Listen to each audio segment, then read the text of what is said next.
Jesus took with him Peter and James and his brother John and led them up a high mountain by themselves.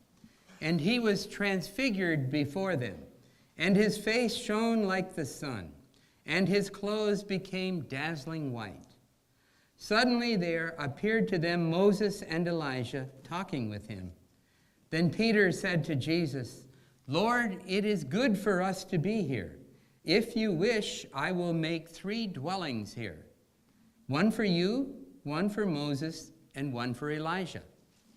While he was still speaking, suddenly a bright cloud overshadowed them, and from the cloud a voice said, "This is my Son, the Beloved.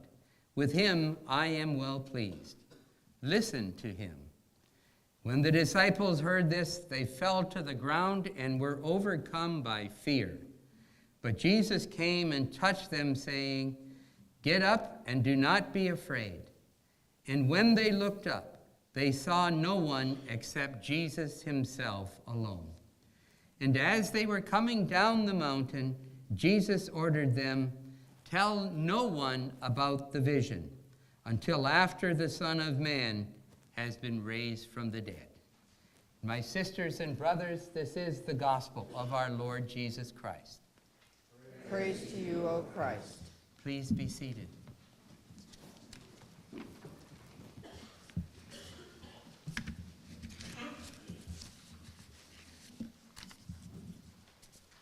First of all, a couple of big thank yous. One for inviting me here on behalf of Food for the Poor, and the choir for singing twice. Now, it's no pass for you to sleep during the second sermon. I'm one of 70 speakers at Food for the Poor. We're an interdenominational Christian charity that is based in Coconut Creek, Florida. That's sort of near Palm Beach. And we go to our respective congregations around the USA, Lutheran, Episcopal, Methodist, and Roman Catholic, and tell the story of what we're doing in 17 countries in Central America, the Caribbean, and South America.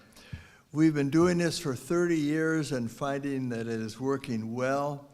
And thanks to people from around the USA that contribute to us and help us, along with business, industry, the federal government, all sorts of resources that enable us to put these things together to bring good news to those who need it so desperately. Well, I'll tell you what happened at the first service. I preached too long. Now, don't get nervous. I'll tell you a lesson I learned a long time ago as a teenager. My brother's dairy farm was over in Winchester, Wisconsin, a little town up near Green Bay. And we went to church each Sunday morning at Grace Church up on the hill in Winchester. And it was a hot summer morning, and we were sitting up there in the balcony. And they had this visiting missionary speaking, just much like I am here today. And this guy had a big glass of water out there in front of the pulpit. And he preached about 15 minutes and took a big drink, and another 15 minutes and the same thing, another 15 minutes and another drink, and finally the glass was empty, 45 minutes worth. My brother turned to me and said, "First time I ever saw a windmill run by water."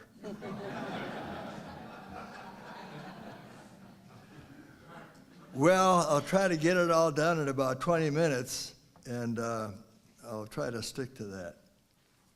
What we do at Food for the Poor is sponsor mission trips for people to go for a week into one of our countries and see the work we're doing and talk to the pastors and teachers and missionaries and people and see how effective that Food for the Poor is impacting their lives.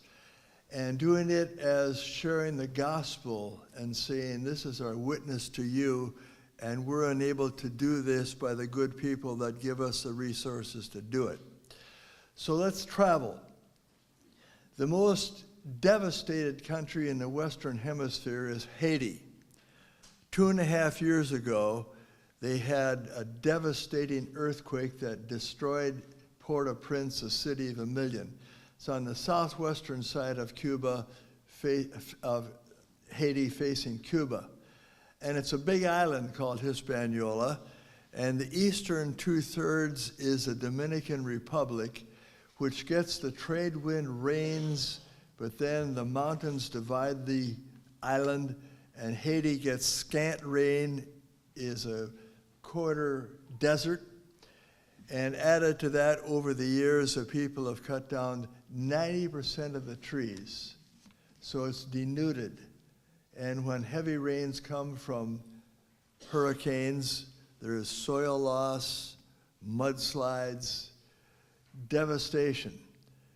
So not only does the weather affect the Haitians, also the political situation that's been in place for hundreds of years, where the people are oppressed, and then the economic embargo that had happened for some time, and just everything's going against these poor folks. So it is in this context that we bring some good news and try to make their lives a little bit better as Christians.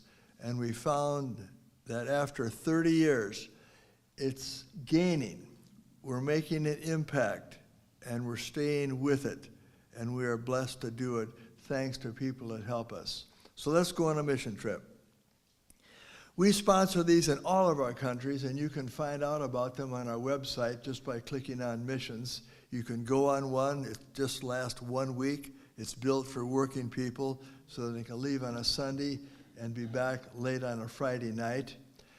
And we find that once people have seen these things firsthand, it changes their lives, particularly parents who take teenagers along, because they see what life is like for kids that have very little and often even not enough to eat.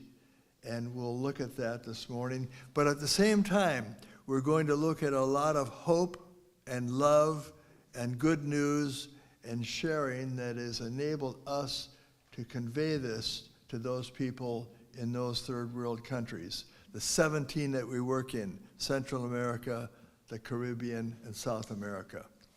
Okay,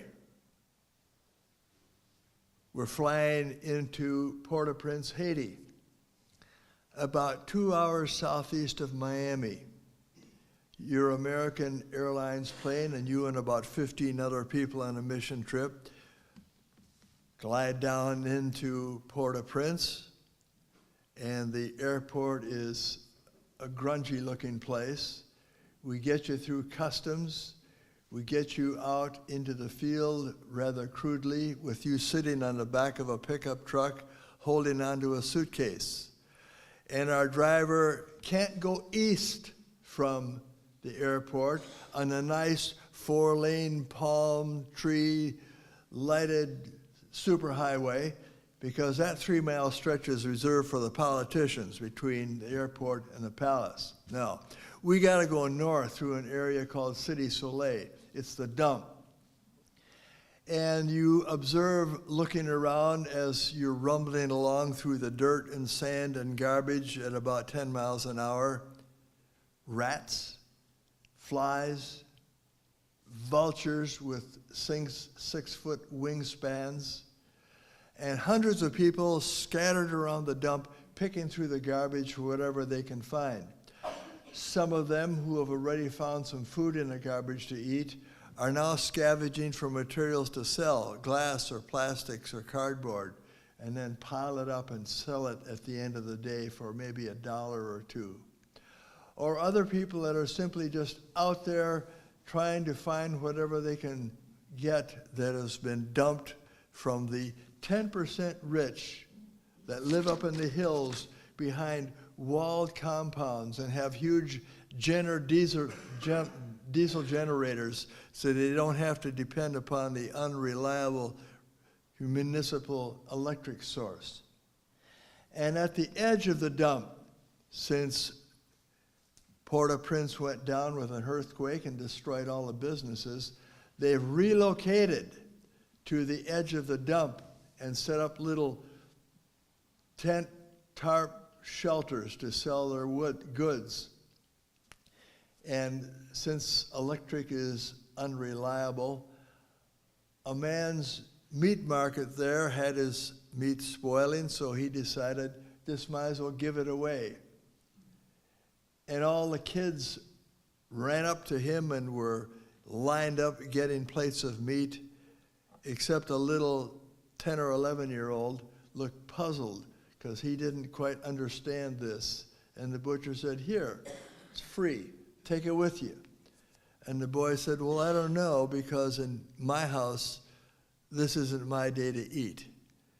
And that's the way that mother had to deal with her situation. Split the kids, eat, not eat.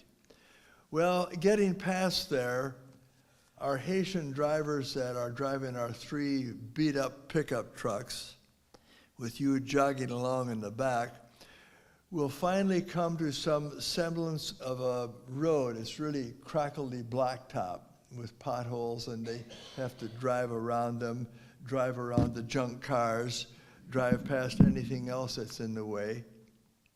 And you come to an intersection, and here's how they do it in Haiti with a Haitian driver in a pickup. He looks each side, surveys, and then does 2 things. Steps on the gas and blows the horn. And so is the guy coming from this side has done the same thing. And our first-time people, I've seen this happen more than once, look at me with big eyes and say, "Pastor, where in the world are you taking us?" And I say, "We're going to the Village of Hope. No problem." They say, "Lots of problem." But we never get to go that fast because the roads are so bad. But pretty soon we're going to get past the dump, past the little semi-business area, and we're going to start to go past these tent cities where the relocated people out of Port-au-Prince have had to move and set up camp, and that's exactly what it is. Whatever they could salvage from their house, they dragged along with them. They found sheets or tents or tarps and put them up on poles, and there they exist. And here's how we try to help them. You'll notice long lines of people at these various tent cities. And one of the long lines would be to one of our solar-powered electric or solar-powered water purification units. Each produces 10,000 gallons a day. People there getting fresh water, the most essential thing. You'll see other lines of people if it's getting toward noon, getting plates full or dishes full of beans and rice that we've cooked at our major headquarters there in Port-au-Prince. Every day we're feeding at least 30,000 people in the tent cities, giving them 1 meal a day, 5 days a week. Weekends, our people are not there, so they have to fend for themselves. You'll see other lines of people lined up for the free pharmaceuticals we get from the industry, the over-the-counter things that we have available to us, Band-Aids, cough drops, and so on. And this is the way life is for people whose lives are impacted because they don't have the resources. There is 50% unemployment. The weather is always hot and sticky, and when it rains torrents, or else it goes for weeks and weeks of no rain, and then it's dusty and dirty.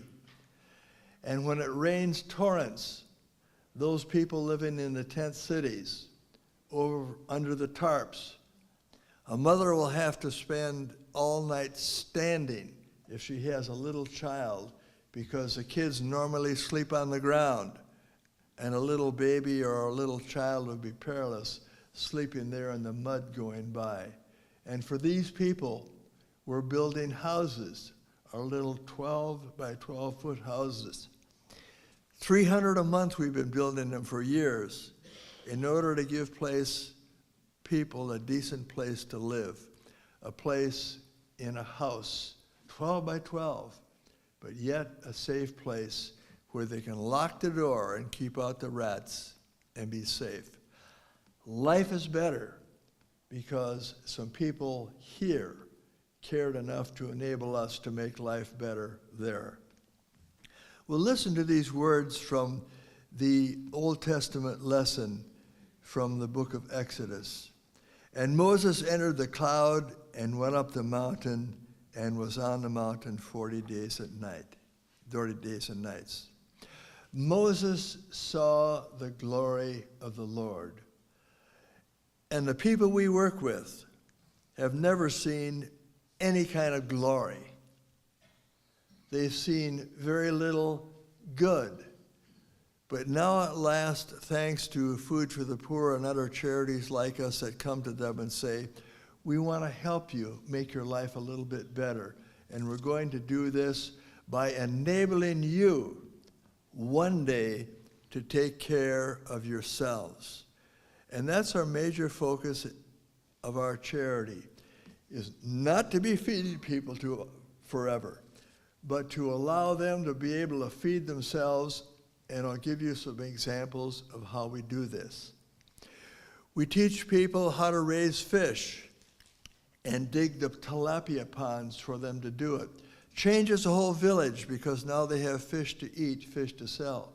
We teach people how to ocean fish and provide the motors, generators, boats, the whole works, the training, so they can go out into the ocean and fish. Again, changes the whole village. Fish to eat, fish to sell.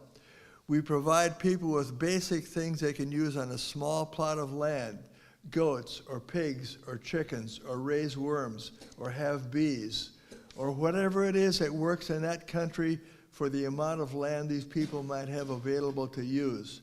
We do micro-enterprising that for a woman who has nothing, we'll give her a treadle sewing machine and teach her how to sew and provide the thread and the materials. And she's in business for herself. We'll teach her hairstyling. We'll teach anything that works. And we listen to the pastors and teachers and missionaries and ask them, what works? What can we do? How can we enable? And this is our task as Christians, to share God's glory with those who have never seen it. Well, listen to the words from St. Peter. Here's what was read to you. And we have the word of the prophets made more certain, that you would do well to pay attention, so as it might be a light shining in the darkness. We are all lights to someone who has no light. And that's the light of the gospel, the good news. And we carry it to these people, and their lives are better. Well, we're past all of the bad roads, and now we're on some pretty good blacktop. And our Haitian driver with you back there in your suitcase has gotten up to 20 miles an hour. You're a little more comfortable. There's a nice breeze. The flies are gone.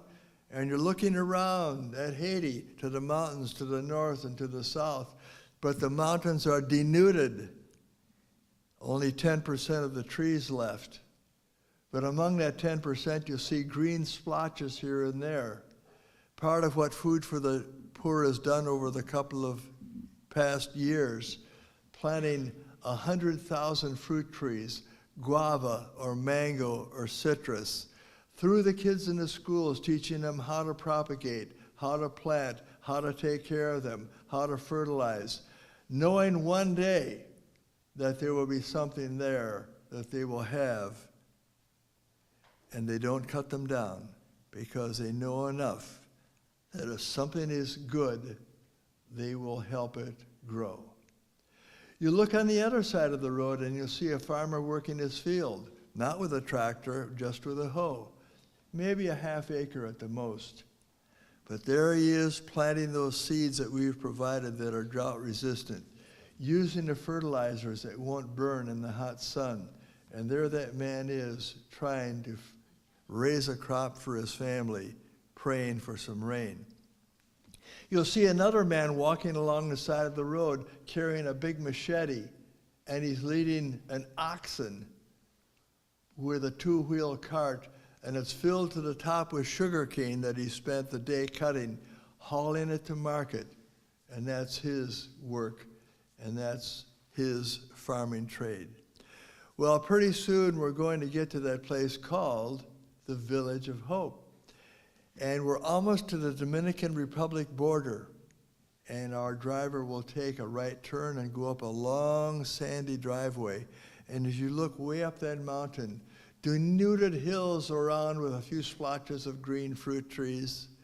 But Village of Hope is terraced, and the indigenous grasses are planted. So when the sporadic rains come, that moisture is held there and it's mulched, and there we see things growing very well.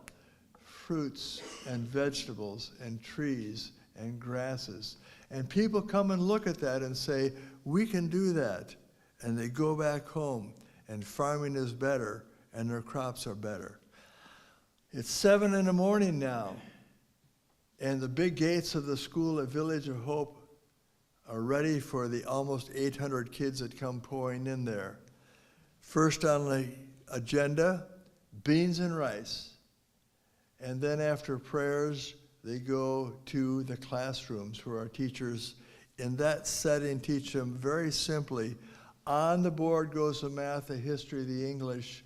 The kids copy it down, memorize it. Doing well on test scores because they know that once they finish 8 grades, they have a year of job training in whatever fields are appropriate. Life for them will not be like the boy at the dump. They will take care of themselves. They will probably help feed their family.